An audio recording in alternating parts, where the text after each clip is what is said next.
I'm honored today to invite to our show J'ai l'honneur d'accueillir aujourd'hui dans notre émission un commentateur extrêmement connu et très distingué des affaires internationales, en particulier concernant cette région du monde qui est aujourd'hui au centre de tous les regards et de toutes les préoccupations, l'Asie occidentale et le Moyen-Orient. Mon invité aujourd'hui, que j'espère compter parmi les contributeurs réguliers de notre émission, est Pravin Sone. Il est le rédacteur en chef du magazine Force. Il est très respecté, non seulement en Inde, au Pakistan, dans tout le Moyen-Orient, en Chine et en Russie, mais aussi dans de nombreuses régions du monde. C'est un honneur de l'avoir avec nous aujourd'hui. Bienvenue, Pravin. Je vous en prie, dites-nous ce que, selon vous, notre public aimerait savoir sur cette situation que tout le monde suit avec une attention fébrile en Asie occidentale. in West Asia. First of all, thank you very much, Zulfikar, for inviting me. Tout d'abord, merci beaucoup, Zulfikar, de m'avoir invité dans votre émission et pour votre aimable présentation. Concernant la guerre en Asie occidentale, je pense que l'objectif central des Américains aujourd'hui, c'est le détroit d'Ormuz. Car, pour les Américains, il est absolument nécessaire que le détroit d'Ormuz redevienne ce qu'il était avant sa fermeture, le 2 mars par les Iraniens. Quant à l'Iran, je pense que son objectif central, vous voyez, de toute façon, le détroit d'Ormuz est très largement sous son contrôle. Il l'est et il restera sous son contrôle.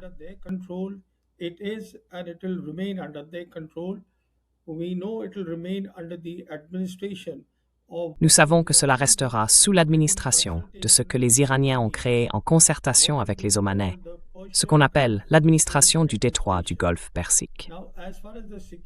Quant à la sécurité de l'ensemble de cette voie maritime, qui s'étend du Golfe Persique au détroit d'Ormuz et au Golfe d'Oman, soit environ 1600 km, elle relève de la marine des gardiens de la révolution islamique. Il ne devrait y avoir aucun doute là-dessus. Mais en ce qui concerne les Iraniens, souvenez-vous qu'au mois de mars, Araghchi s'était exprimé publiquement après s'être rendu en Russie, où il avait rencontré le président Poutine.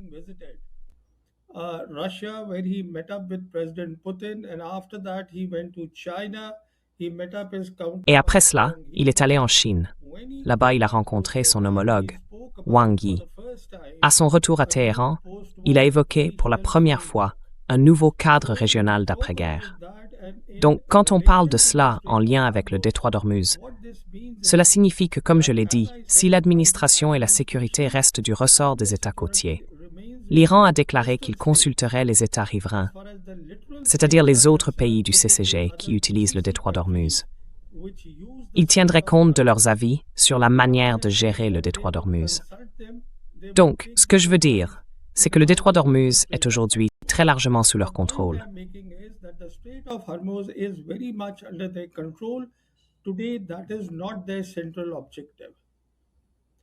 Ce n'est pas leur objectif central. Aujourd'hui, l'objectif central de l'Iran est de faire partir les forces américaines des territoires du CCG. Et si vous regardez le protocole d'accord d'Islamabad, c'est le point 4 de ce protocole. Il y est clairement indiqué que les forces américaines doivent être retirées des environs de l'Iran dans les 30 jours suivant la signature de l'accord final. Cela veut dire qu'il parle de 90 jours à compter de la signature du protocole d'accord par les deux parties, c'est-à-dire l'Iran et l'Amérique, avec le Premier ministre pakistanais comme médiateur. Mais aujourd'hui, l'objectif de l'Iran est que les forces américaines quittent les pays du CCG dès que possible.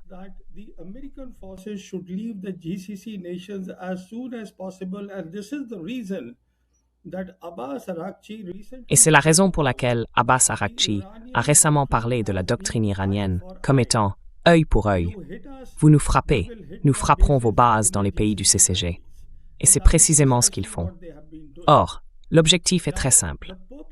Au cœur de toute cette affaire, il y a les pétrodollars, l'avenir des pétrodollars sur lesquels repose l'Empire américain. Par exemple, si je peux développer, si les Américains veulent que le détroit d'Ormuz reste ouvert, c'est parce qu'ils savent que, s'ils ne sont pas en mesure d'assurer la sécurité, et une sécurité garantie, aux pays du CCG, en leur disant « Oui, vous aurez un passage libre par le détroit d'Ormuz. Ce sera comme avant le début de la guerre. Alors, c'est essentiel pour eux de maintenir cela, afin que les pays du CCG continuent de commercer en pétrodollars. To get the GCC countries still to continue to trade in petrodollars. As far as the Iranians are concerned, as I said, En ce qui concerne les Iraniens, comme je l'ai dit, s'ils parviennent à éloigner les forces américaines de leur voisinage, c'est-à-dire des pays du CCG, alors, tôt ou tard, les pays du CCG arriveront à la conclusion qu'il n'y a aucun intérêt à commercer en dollars américains, ce qu'on appelle les pétrodollars. Quoi qu'il en soit, Arakchi est allé encore plus loin en disant qu'il envisagerait de commercer en yuan chinois. Pourquoi en yuan chinois? C'est une autre histoire. Si vous le voulez, nous pouvons aussi en parler. Mais pour vos téléspectateurs, dont beaucoup ne connaissent peut-être pas l'importance de ces pétrodollars, j'aimerais très brièvement expliquer de quoi il s'agit. Nous savons que c'est en 1974 que les Américains ont conclu un accord avec les Saoudiens. that the Americans struck a deal with the Saudis, and as part of the deal, it was that Et dans le cadre de cet accord, les Saoudiens devaient vendre leur pétrole et leur gaz aux pays du monde entier en dollars américains. En échange, les Américains leur fourniraient la sécurité. C'était l'accord. Un accord qui a ensuite été repris par les autres pays du CCG, ainsi que par les pays de l'OPEP. Et dans le cadre de cet accord, tout excédent détenu par les pays du CCG en dollars américains devait être investi dans des obligations du Trésor américain, dans des actions américaines, ainsi que désormais dans les infrastructures d'intelligence artificielle que les entreprises américaines ont sur leur sol dans la plupart des pays du CCG. Les centres de données, par exemple, qui ont été construits. the data centers, for example, which have been made. So this, in brief, was the petrodollar. Voilà donc, en bref, ce qu'était le pétrodollar. L'Amérique assurait la sécurité. Mais le point essentiel, c'est que si les pays du CCG finissent par conclure que les bases américaines constituent une grande vulnérabilité sur leur sol, ils doivent s'en éloigner. Et de toute façon, c'est ce que nous voyons déjà se produire. Car si vous regardez ce qui s'est passé ces 2 ou 3 derniers jours, les Américains ont déplacé leurs moyens militaires de Bahreïn et du Qatar vers la Jordanie. Et si je peux faire une digression, la raison de ce déplacement, c'est que leurs satellites, enfin, leurs radars, leurs communications satellitaires, ont été gravement endommagés. Ils sont hors d'état de fonctionner. C'est ce que les Iraniens avaient fait lors de la campagne aérienne initiale de 39 jours. Ils ont donc déplacé ces moyens hors de cette région. So they have moved it out from here. So what point I am making is that all Donc, this is happening ce que je veux dire, c'est que tout cela est en train de se produire dans les pays du CCG, dès lors qu'ils se rendent compte qu'aujourd'hui, le détroit d'Ormuz est très largement sous le contrôle non seulement des Iraniens, mais aussi des alliés de l'Iran, ce qu'on appelle le Front de la Résistance, ou les Yéménites. Ceux-ci ont de toute façon désormais bloqué le passage des navires saoudiens par la mer Rouge. Une fois qu'ils en auront pris conscience, concernant l'Iran, les pays du CCG n'auront d'autre choix que d'arrêter le commerce en pétrodollars, parce que cela ne les aide pas. Et du point de vue des Américains, ce sera un très gros problème pour eux, parce qu'ils vendaient leurs dettes aux pays qui veulent du pétrole, du gaz et d'autres dérivés provenant des pays du CCG, sous la forme de bons du Trésor américain, que tous ces pays, surtout en Asie, achetaient. Alors ils n'auront plus besoin d'acheter tout cela. Then they will have no need to buy all that. And today, if we see, because they've been able to Et aujourd'hui, on voit que parce qu'ils ont pu commercer en pétrodollars, la dette nationale américaine s'élève à 39 000 milliards de dollars. C'est plus que leur PIB actuel, qui est de 32 000 milliards de dollars. Ils sont donc en grande difficulté, parce que, rien que pour assurer le service de cette dette de 39 000 milliards, ils ont besoin de 1 000 milliards de dollars chaque année. Or, si leur économie se déstabilise, et elle le fera si le pétrodollar disparaît ou disparaît progressivement, cela aura un impact très sérieux sur leur puissance militaire, sur leur capacité de projection à travers le monde, qu'ils exercent grâce à quelques 780 bases militaires réparties dans le monde, dans 19 pays. 80 military bases across the world in 19 nations. So when we talk of the American empire, a Donc, country that quand on parle de l'Empire américain, d'un pays qui résonne en termes d'équilibre politique, de ce qu'on appelle la géopolitique des sphères d'influence, pour eux, les deux choses les plus importantes sont que le dollar américain reste la monnaie de réserve mondiale et qu'ils puissent projeter leur puissance militaire. Donc tout cela va être sérieusement mis à mal. Ce qui nous attend dans les années à venir, et peut-être même très bientôt, c'est le déclin de l'Empire américain. Cela va bouleverser non seulement tous les autres théâtres qui sont aujourd'hui actifs dans le monde, parce qu'un ordre mondial s'est effondré et que le deuxième est encore en train de prendre forme. Nous sommes entre deux ordres. Dans leur propre hémisphère, l'hémisphère occidental, ils vont connaître de très graves difficultés. Voilà. En bref, Zulfikar, comment je lis l'ensemble de la situation? Zulfikar, the way I read the whole situation. Well, you could not have said it any. Eh bien, vous n'auriez pas pu mieux le dire. Moi non plus, je n'aurais pas pu mieux le dire. Et vous avez fait un travail remarquablement bon pour expliquer, en très peu de mots, ce qui se cache réellement derrière tout cela, la préservation du pétrodollar. J'ai le privilège douteux d'avoir été responsable de certains aspects de la mise en place de cette architecture, parce qu'on m'avait demandé de le faire. À l'époque, j'étais trop jeune et trop naïf pour comprendre ce que je faisais. Et aujourd'hui, j'ai honte d'admettre que j'ai participé à ce projet qui a été mis en place. Le secrétaire au Trésor, Bill Simon, qui en était responsable, se rendait au Moyen-Orient avec Kissinger. Il disait aux Saoudiens d'augmenter le prix du pétrole plutôt que de le réduire.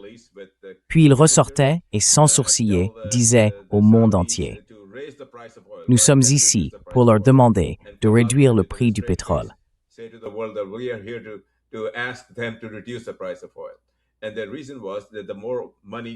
Et la raison, c'était que plus d'argent allait en Arabie Saoudite et ailleurs, plus d'argent revenait aux États-Unis pour qu'ils puissent faire ce qu'ils faisaient. Bon, ça fait longtemps que j'ai compris ce qui n'allait pas dans tout ça et que je m'en suis éloigné. Et aujourd'hui, je sais très clairement, avec une extrême certitude, que cette guerre porte entièrement sur la préservation du pétrodollar. Et je peux le dire avec beaucoup d'assurance, peut-être plus que la plupart des gens, parce que j'ai une certaine perspective sur le sujet. Ça ne va pas marcher. Les États-Unis ne pourront pas maintenir le pétrodollar. Ce système est terminé. C'est complètement terminé. Aujourd'hui, le point le plus pertinent, enfin je pense que tous ceux qui connaissent ce qui s'est passé le savent, le pétrodollar ne survivra pas à tout cela.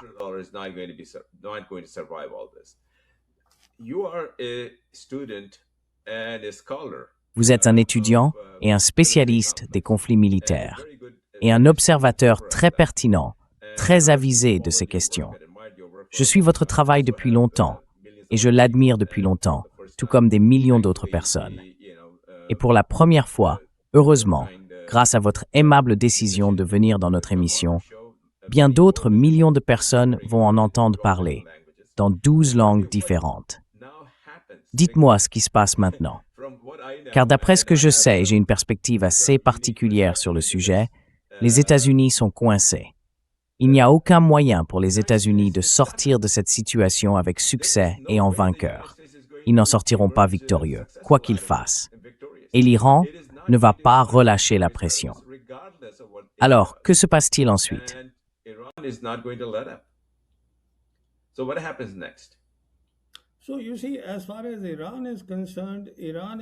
Vous voyez, s'agissant de l'Iran est très clair. Il ne fera aucun compromis sur le protocole d'accord en 14 points qu'il a signé avec l'Amérique le 17 juin. Or, beaucoup d'analystes américains et de personnes très respectées, que je respecte beaucoup, ne cessent de dire que ce protocole d'accord signé est un accord à sens unique, que c'est un document de capitulation pour l'Amérique. Et ils ont tout à fait raison. La raison est qu'il faut comprendre que ce protocole d'accord n'a pas été signé en temps de paix. Dans un protocole d'accord conclu en temps de paix, les deux parties peuvent y gagner. Cela peut être gagnant-gagnant, mais celui-ci est la conséquence de la guerre. une guerre que l'Iran a remportée. Et c'est donc la preuve que du point de vue de l'Iran, il dispose encore d'options militaires, tandis que le président Trump, lui, n'en a tout simplement pas. And President Trump simply does not have the military options. Otherwise, President Trump would not have himself. Sinon, le président Trump n'aurait pas lui-même signé le protocole d'accord, ce qu'il a fait. Donc, quand je dis qu'ils n'ont pas d'option militaire, cela signifie que ce que les Iraniens ont élaboré au fil des décennies, c'est une stratégie militaire remarquable. À mon avis, cette stratégie militaire sera étudiée, lue et analysée dans le détail dans les écoles militaires du monde entier, pour 3 raisons. La première, c'est comment peut-on s'en sortir aussi bien face à la première puissance mondiale, la puissance militaire numéro 1, avec si peu d'argent? Il faut comprendre qu'en ce qui concerne l'Iran, son PIB est aujourd'hui de 300 milliards de dollars, contre 32 000 milliards pour les États-Unis. L'autre raison pour laquelle cette stratégie sera étudiée ou lue de très près, c'est la manière dont une nation utilise sa géographie. It makes use of its geography. And Iran's geography is amazing, something I wish. Et la géographie de l'Iran est impressionnante. J'aurais aimé que le président Trump l'examine avec son commandant du CENTCOM, le commandant américain du CENTCOM, qui observe l'Asie occidentale depuis des décennies. Peut-être aurait-il fait une évaluation de la menace et l'aurait expliqué à son commandant en chef. Nous parlons d'un pays 4 fois plus grand que l'Irak. Nous parlons d'un pays qui a des montagnes, des forêts, et qui ne dépend pas entièrement de son réseau électrique. Vous voyez, il dispose d'une production d'électricité décentralisée. Il ne dépend pas entièrement d'usines de dessalement. Il a des fleuves. Il a tant d'atouts. La géographie compte. Et le troisième élément important, c'est ce que l'on verra lorsqu'un pays se bat pour sa survie. Et les États civilisationnels se battent pour leur survie. Quand ils disent que tel ou tel pays constitue une menace existentielle, ils se battent.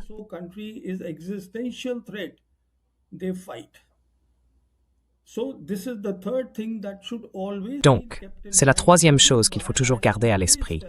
C'est pour cela que je dis toujours, même à mes étudiants ici, dans mon petit institut de recherche, que la première chose qu'il faut chercher à comprendre chez l'ennemi, c'est sa civilisation.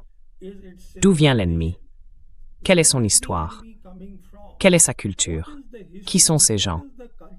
Quand vous comprenez cela, vous comprenez comment combattre. Après ces remarques préliminaires, permettez-moi maintenant de souligner 2 ou 3 points sur l'incroyable stratégie militaire qu'ils ont élaborée. Le premier, c'est qu'ils ont correctement identifié que le centre de gravité de cette guerre, qui aura un impact sur l'économie mondiale et sur l'énergie à l'échelle mondiale, c'est le détroit d'Ormuz. Cela a donc toujours été le centre de gravité, et les Américains le savaient.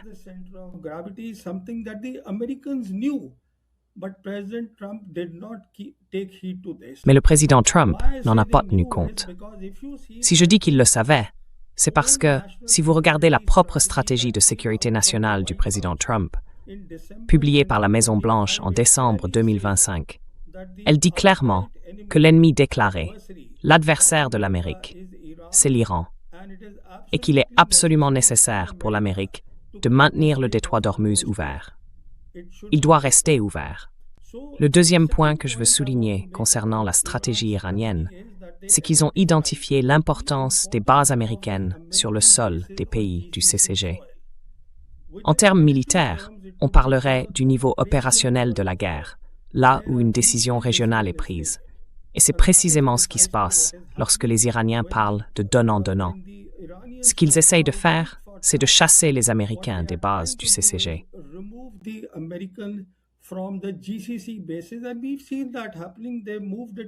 Et on a vu cela se produire.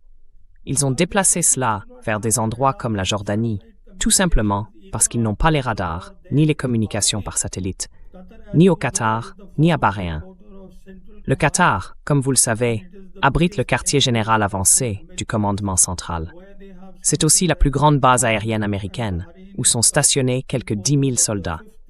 Et Bahreïn est le siège de la 5e flotte américaine. Donc, ils ont correctement identifié cela. Le troisième élément, je dirais, c'est la décentralisation du commandement. Il n'y avait aucune unité de commandement. Netanyahou a réussi à convaincre Trump que si nous tuions les dirigeants au plus haut niveau, les premiers, deuxième et troisième échelons de la direction iranienne, alors l'Amérique pourrait faire à l'Iran ce qu'elle a fait au Venezuela et s'approprier le pétrole iranien.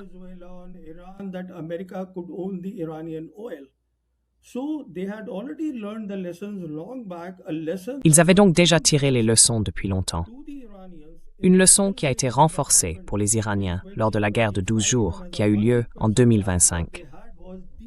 Et par conséquent, ils ont décentralisé le commandement.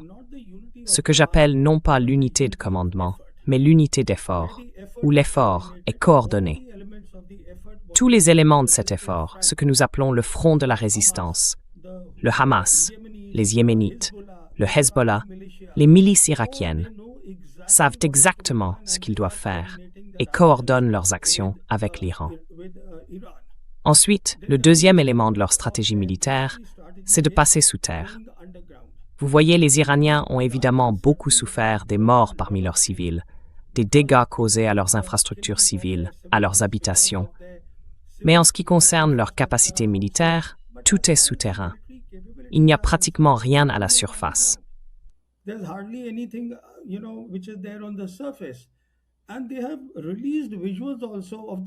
Ils ont aussi diffusé des images de leur ville de missiles. De même, quand on parle du détroit d'Ormuz, les capacités militaires que la marine des gardiens de la Révolution y a déployées sont impressionnantes, et il faut des décennies pour mettre cela en place. Ils y ont des tunnels, ils ont différents types de mines, des mines classiques, des mines intelligentes. Ils disposent aussi de vedettes rapides qu'on a vues en action et qui peuvent tirer des missiles. Et puis, nous n'avons pas encore vu leurs sous-marins de poche. Des sous-marins de poche qu'ils ont acquis auprès de la Corée du Nord et qui sont idéaux pour les eaux peu profondes du Golfe Persique. Ils peuvent tirer à la fois des torpilles et des missiles. Ils ont aussi des missiles de croisière anti-navires.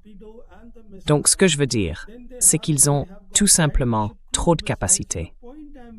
Et les Américains ne parviendront jamais à prendre le contrôle du détroit d'Ormuz.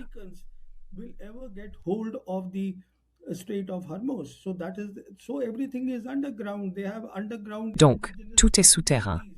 Ils disposent de capacités nationales souterraines pour fabriquer des missiles, pour fabriquer des drones. Ils ont des drones leurres. Ils ont des drones à propulsion par réaction. Ensuite, il y a un autre élément. Aujourd'hui, nous parlons d'un monde multipolaire. Ce n'est absolument pas un monde unipolaire. Dans ce monde multipolaire, il y a trois grandes puissances: l'Amérique, la Chine et la Russie. Et aujourd'hui, la Chine comme la Russie sont totalement alignés sur l'Iran. L'Iran est membre des BRICS. L'Iran est membre de l'OCS. En ce qui concerne les Russes, ils disposent d'une route directe via la mer Caspienne entre la Russie et l'Iran. Et en ce qui concerne les Chinois, comme vous le savez, au mois de mai, ils ont mis en service une liaison ferroviaire. Une liaison qui part de Chine, traverse 3 républiques d'Asie centrale et arrive en Iran. Elle est totalement sécurisée et couvre quelques 10 400 km.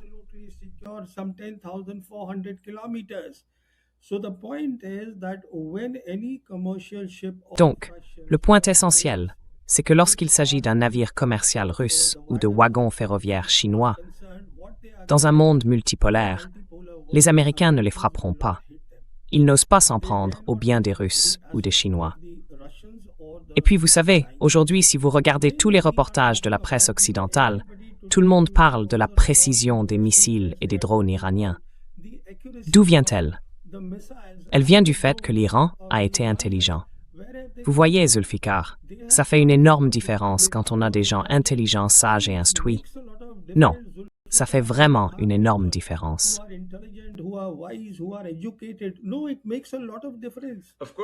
Bien sûr, Parveen. Vous ne m'entendrez jamais vous contredire là-dessus. Personne ne le contestera. L'Iran est un pays qui compte des gens instruits. Les Iraniens ont donc tiré les leçons de la guerre de 12 jours. Et, en janvier de cette année, Beaucoup de gens en Occident ne savent même pas qu'ils sont passés du GPS au système Beidou 3, la constellation de satellites chinoise, qui est bien plus avancée. Je ne vais pas entrer dans les détails, mais ce système est si avancé qu'il dispose d'un œil permanent. Il peut voir 24 heures sur 24. Quoi qu'il se passe, les Iraniens savent ce qui se déroule sur l'ensemble du théâtre, en Asie occidentale. Et puis, parmi les éléments de Beidou 3, bien plus avancés que le GPS, il y a ce qu'on appelle les satellites d'augmentation Yaogan, en orbite terrestre basse. Ces satellites opèrent entre 600 et 1200 km. 600 to 1200 kilometers, and this is what provides the accuracy to the Iranian. Et c'est ce qui donne leur précision aux missiles iraniens. Aujourd'hui, l'Iran en a la capacité. Quand on regarde la carte, ils peuvent couvrir toute la mer Méditerranée. Ils peuvent frapper jusqu'à Diego Garcia, dans l'océan Indien, à 4000 km de l'Iran. Donc, ce que je veux dire, c'est que si les Iraniens décidaient aujourd'hui de mener une guerre totale, leurs options militaires seraient les suivantes. Les porte-avions américains, s'il y en a, ou leurs grands navires, sont des cibles vulnérables. Imaginez une situation où 3 navires ou 2 navires américains sont touchés par des missiles iraniens. Et là, je parle de missiles hypersoniques. Je parle de missiles qui dépassent Mach 5. Mach, c'est la vitesse du son. On parle de Mach 6, 7, 8. Et quand on parle d'hypersonique, cela veut dire qu'ils peuvent manœuvrer. And then we are talking of hypersonic. What that means is they maneuver until they are very close to the target.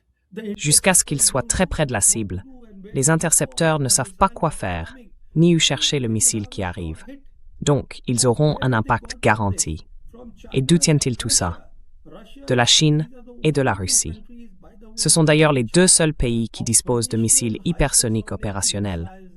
Les Américains n'en ont toujours pas. Ce sont d'abord les Russes qui ont obtenu les missiles hypersoniques. Ils ont aidé les Chinois, et les Iraniens ont été aidés par les 2 pays. Donc, quand on examine l'ensemble de ces éléments, il devient très clair qu'ils sont intelligents. Et si je dis intelligents, c'est parce que qu'est-ce que les Iraniens essayent de faire? Comprenons que les Iraniens pratiquent ce que j'appelle une offensive passive. Ils ne se lancent pas à fond. Ils se contentent de répondre coup pour coup, parce que leur priorité, c'est la diplomatie. Pourquoi la diplomatie?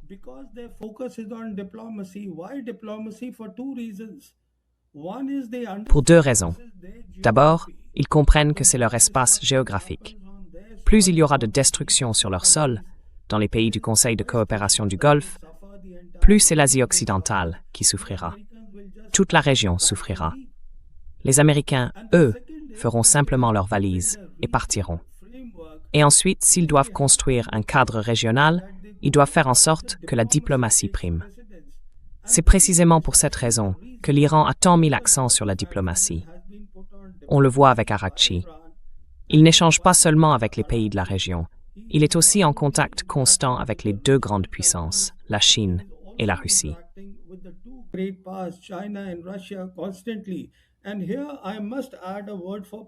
Et là, je dois ajouter un mot pour le Pakistan, qui fait un travail absolument remarquable. Il n'y a aucun doute là-dessus, sur ce que font les Pakistanais. Et la preuve du travail qu'ils accomplissent, c'est que les Iraniens ont appelé leur protocole d'accord le protocole d'accord d'Islamabad. Aujourd'hui, le Pakistan est dans une très bonne position. Mais ce n'est pas quelque chose que vous m'avez demandé. Cela dit, en ce qui concerne cette guerre, c'est au président Trump de décider ce qu'il veut faire ensuite. Les Iraniens sont prêts. Le temps joue en faveur de l'Iran. Le temps ne joue pas en faveur du président Trump, car n'oubliez pas, chaque jour qui passe, la crédibilité de l'Amérique et son statut de grande puissance déclinent.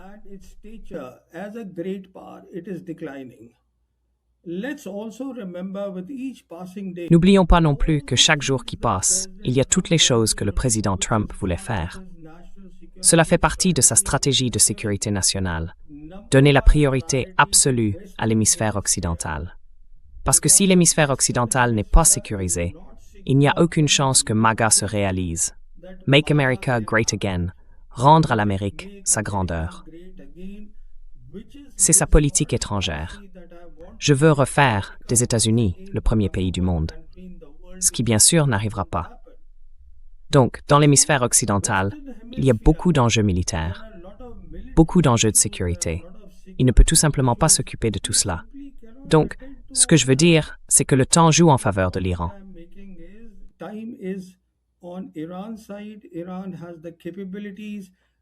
L'Iran en a les capacités, et il n'y a aucune chance que l'Iran fasse des compromis. Je ne vois pas cela arriver du tout. Mais oui, il est certain que, comme je l'ai dit, l'Iran est un pays qui cherche à préserver sa géographie, qui veut disposer d'un cadre régional. Donc, si les Américains décident, à un moment donné, de revenir sur le protocole d'accord, qui ne sera ni compromis ni édulcoré, je ne pense pas que cela arrivera. Ils seront disposés à le faire, malgré le fait qu'ils ne font absolument pas confiance à l'Amérique et qu'ils n'ont aucune raison de lui faire confiance. L'Amérique n'est pas digne de confiance du tout. Voilà, Zulfikar, brièvement, pour les aspects militaires.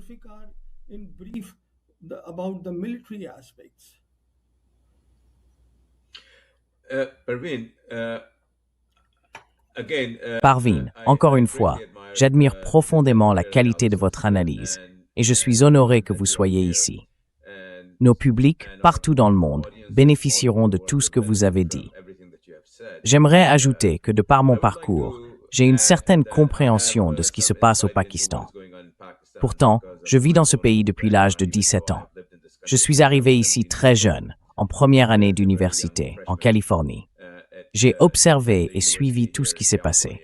Et j'ai eu le privilège de conseiller le gouvernement pakistanais à de très nombreuses reprises. C'est d'ailleurs l'une des raisons pour lesquelles j'ai ces contacts. Et mon analyse, comme vous l'avez dit, c'est que le Pakistan continue de jouer un rôle aussi important que possible pour tenter de rapprocher les deux parties.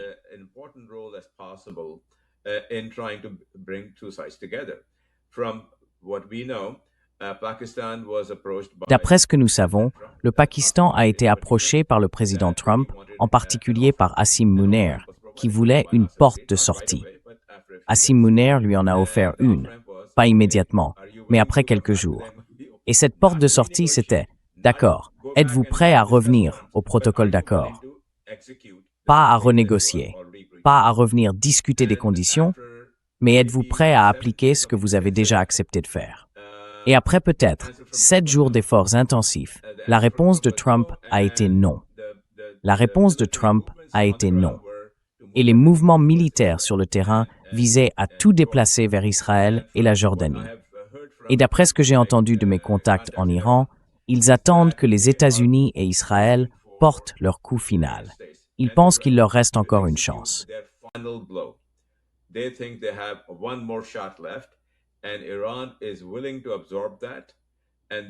Et l'Iran est prêt à encaisser cela.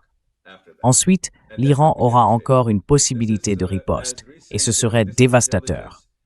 Ces renseignements datent peut-être d'il y a seulement quelques heures. L'Iran n'est disposé à faire aucun compromis, d'aucune manière, sur aucun des principes déjà arrêtés dans le protocole d'accord, que le président des États-Unis a signé à Versailles et que le président Pezeshkian a également signé. Le premier ministre Sharif en a été témoin et ils ne veulent tout simplement pas le renégocier. En fait, ils disent « D'accord, si vous êtes prêt à revenir, vous devez commencer à vous exécuter immédiatement. Pas demain, immédiatement. » Et ils savent que cela n'arrivera pas. Donc ma question rejoint en partie ce à quoi vous avez déjà répondu. Que va faire Trump? Quelles options a-t-il?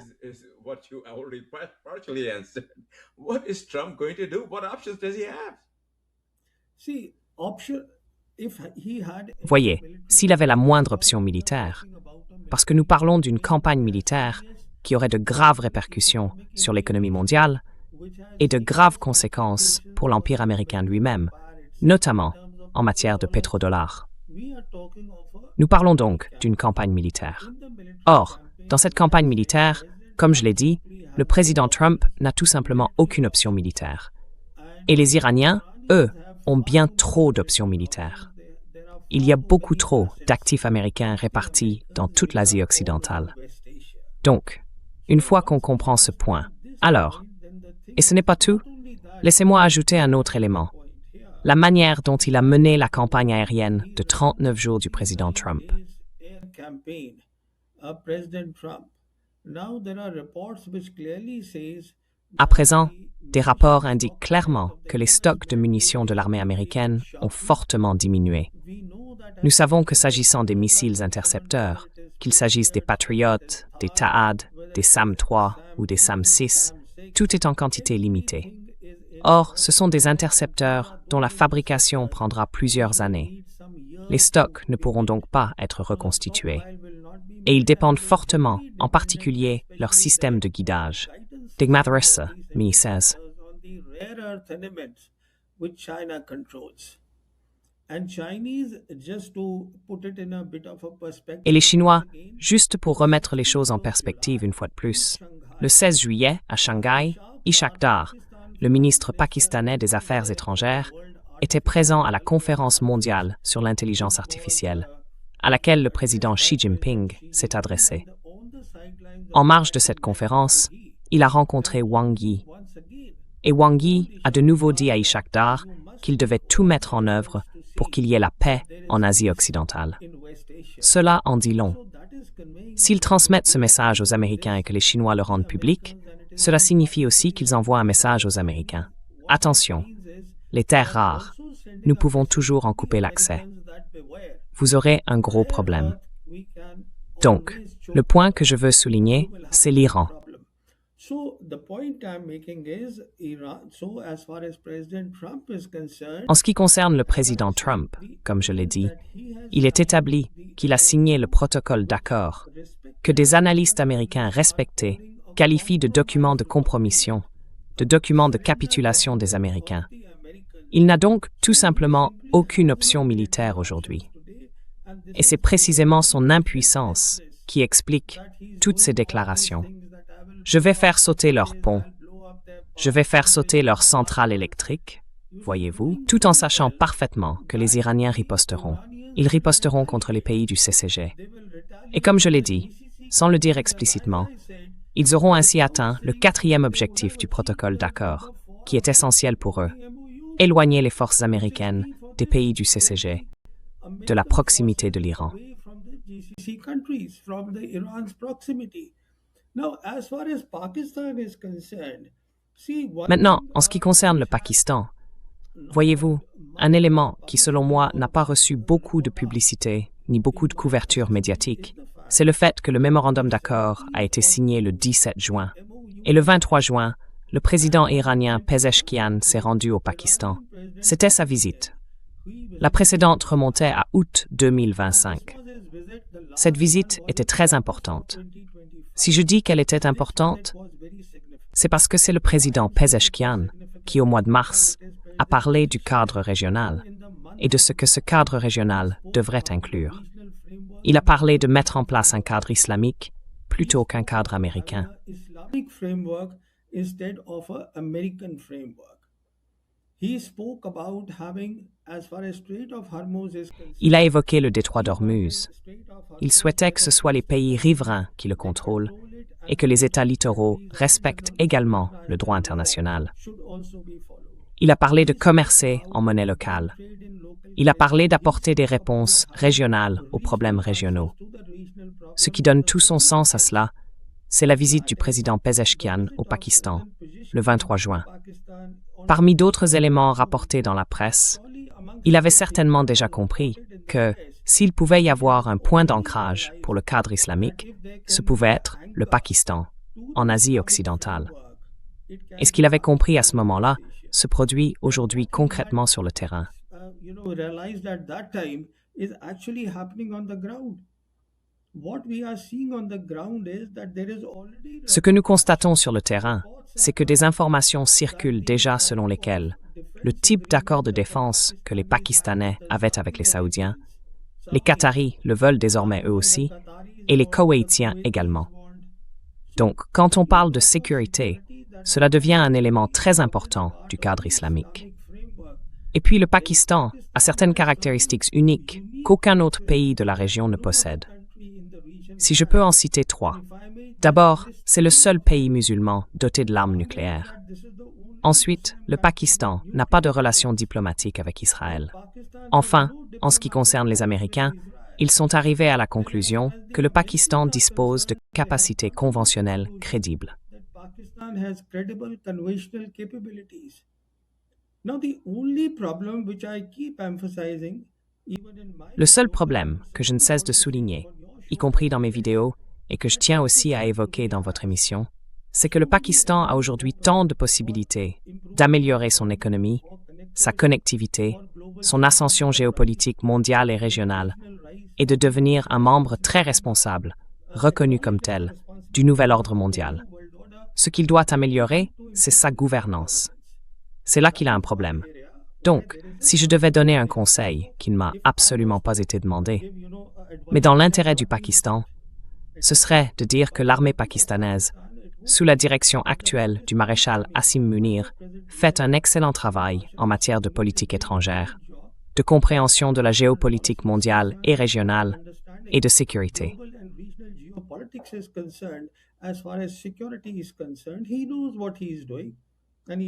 Il sait ce qu'il fait, et il a autour de lui des gens qui comprennent tout cela.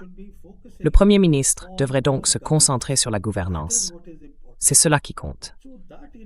Donc, à mon avis, selon mon évaluation, c'est ce qui fait obstacle à l'ascension du Pakistan. Sinon, il n'y aurait eu aucune raison pour que le ministre Aurangzeb rencontre le secrétaire américain au Trésor, Scott Bessent, et parle de cette aide de stabilisation de 10 milliards de dollars sur 5 ans. Il n'y avait aucune raison. Mais quoi qu'il en soit, s'ils l'obtiennent, alors je pense que le Premier ministre devrait se consacrer pleinement à la gouvernance, et la place du Pakistan en tant que grande puissance régionale sera assurée.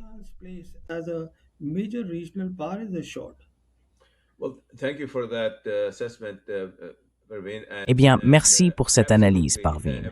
Et absolument, chaque fois que j'en ai l'occasion, j'ai le privilège de pouvoir dire quelques mots, ici ou là, au sein de la structure gouvernementale, et je le transmets pour tout le monde. Il y a des gens au Pakistan.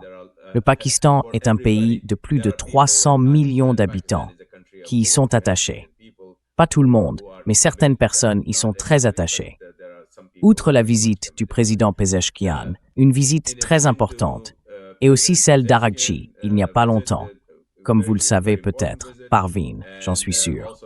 En fait, vous le savez, le ministre Momeni est au Pakistan depuis quelques jours. En fait, il a surpris tout le monde en prolongeant sa visite de 2 jours supplémentaires. Il était à Lahore. Il parlait avec tout le monde. Et d'après ce que j'ai entendu, il était très satisfait de sa mission, qui n'avait pas été annoncée au monde entier.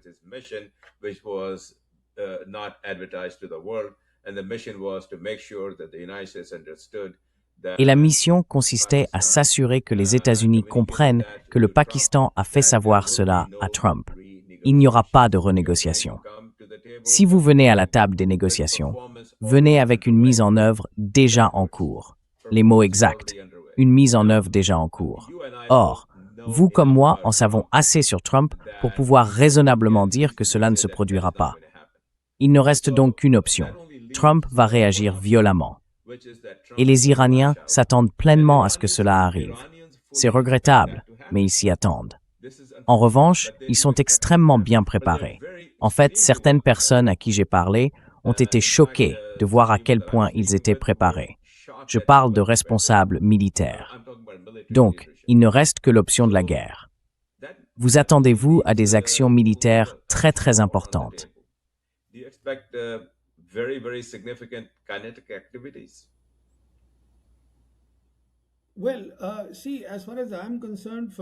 Eh bien, voyez-vous, en ce qui me concerne, d'abord, le point que vous avez soulevé sur le ministre iranien de l'Intérieur qui s'est rendu là-bas et a rencontré les dirigeants pakistanais, c'était effectivement très important. Je suis heureux que vous l'ayez mentionné parce que, bon, le rapport disait qu'il discutait de la question de la frontière entre les deux pays. Bien sûr, c'est un sujet dont ils doivent parler. Ils ont beaucoup de questions bilatérales, mais l'essentiel, c'est que l'Iran, comme je l'ai dit, est très clair. Le Pakistan a un rôle énorme à jouer, et l'administration Trump, en particulier le président Trump, doit s'entretenir régulièrement avec lui. Et je suis sûr qu'il le fait avec le chef de l'armée pakistanaise. And I'm sure he is doing it with the Pakistan Army chief.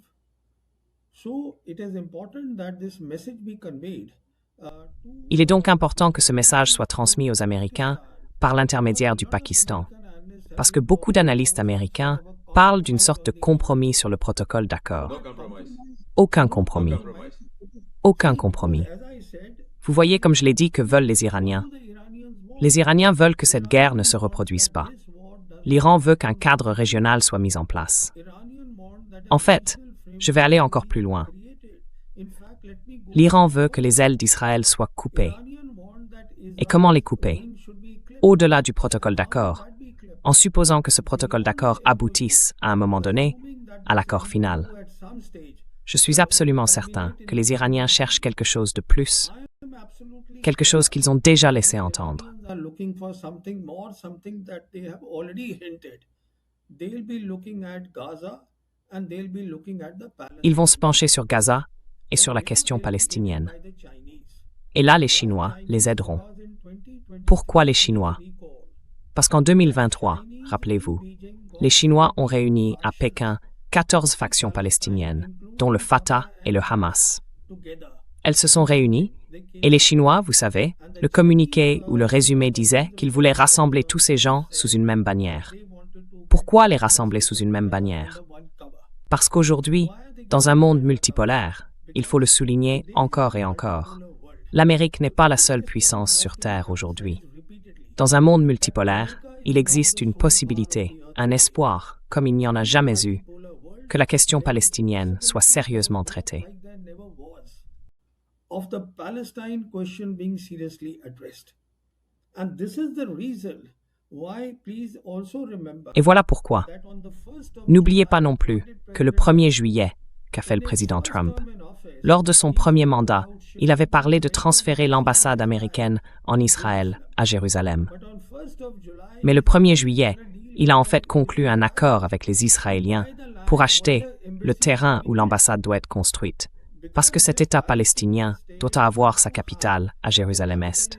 C'est ce qui fait consensus au niveau international. Donc, ce que je dis, c'est qu'à chaque étape, le président Trump essaie de voir comment il peut créer des problèmes à l'Iran. Mais je ne pense pas que cela marchera. create problems for En fait, allons un peu plus loin. that will work. Que signifie cette histoire d'un accord nucléaire sur 10 ans que Trump veut conclure avec ça? Non, c'est une affaire sérieuse. That Trump wants to have with the South. No, it's a serious matter. I understand. Je comprends, mais je suis désolé et je vais vous expliquer pourquoi j'ai souri. Je vais l'expliquer. Allez-y. I will explain that. Go ahead. No, so you see, the whole idea is Non. Vous voyez, toute cette idée, c'est quelque chose que l'administration Biden essayait de faire pour une autre raison. Saudis to come and Il voulait que les Saoudiens viennent signer les accords d'Abraham. C'était une autre motivation. Sa motivation à lui, on n'arrive pas à la comprendre. Iranians are Je veux dire, les Iraniens sont très clairs. Vous ne serez pas à leur proximité. Les Iraniens sont très clairs sur le fait que le détroit d'Ormuz sera sous leur juridiction, sous leur sécurité. Alors, qu'essayez-vous de faire? Donc en gros, il essaie de voir que le cadre régional ne fonctionne pas. Et si je dis cela, laissez-moi ajouter un point. Beaucoup de gens dans le monde, beaucoup d'analystes respectés, disent « Regardez, l'Iran n'est plus qu'à une vis de là, parce qu'il a déjà procédé à un enrichissement à 60% et qu'il possède le savoir-faire technologique. Bien sûr qu'il l'a, pour avoir une arme nucléaire. Bien sûr qu'il a tout cela. have a nuclear weapon. Of course, it has all that. But my point all along was that Mais mon argument, depuis le début, c'est que l'Iran n'ira pas jusqu'à se doter de l'arme nucléaire. Et la raison est très simple. Si l'Iran, Araghchi et Pezeshkian parlent tous d'un cadre régional, d'un cadre islamique régional, alors ça doit être un partenariat. Si un pays est perçu comme un hégémon, comme une puissance dominante, ça ne fonctionnera pas. Votre cadre régional ne fonctionnera pas du tout. Et s'ils obtiennent l'arme nucléaire, ils seront l'hégémon de la région. C'était mon argument. Et selon mon analyse, c'est ce que le président Trump essaie de faire échouer. Vous voyez, il n'a pas d'option. Il essaie simplement de voir comment créer des problèmes aux Iraniens. Il est tout simplement frustré et cherche à savoir s'il est possible de revoir le protocole d'accord ou d'en conclure un nouveau. Or, comme vous l'avez aussi souligné à juste titre, selon vos sources, les Iraniens n'accepteront pas cela.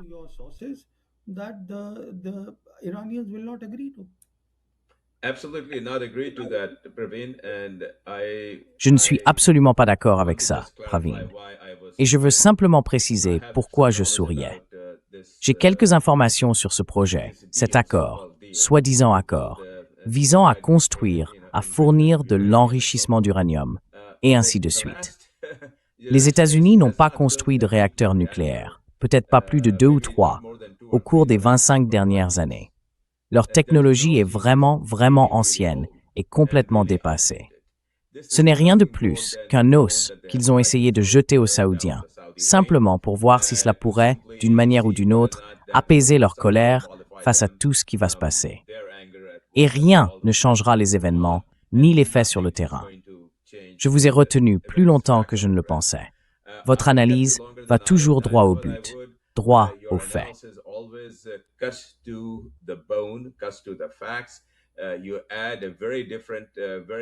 Vous apportez une perspective très différente, très éclairée, à ce dont nous discutons avec les autres experts et universitaires de notre émission.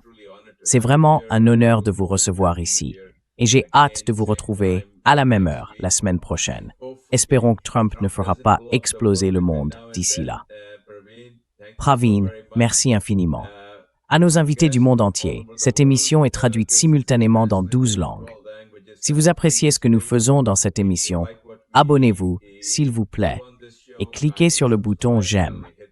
Quant à ceux d'entre vous qui sont devenus membres payants, et si vous ne l'êtes pas encore, nous vous enverrons au moins une fois par semaine, parfois plus, cette analyse éclairée directement dans votre boîte mail. Merci beaucoup, Praveen. J'ai hâte de vous revoir et nous resterons en contact. Merci infiniment. Merci beaucoup, Zulfikar, de m'avoir invité dans votre émission. Je vous en prie, je vais déjà arrêter l'enregistrement.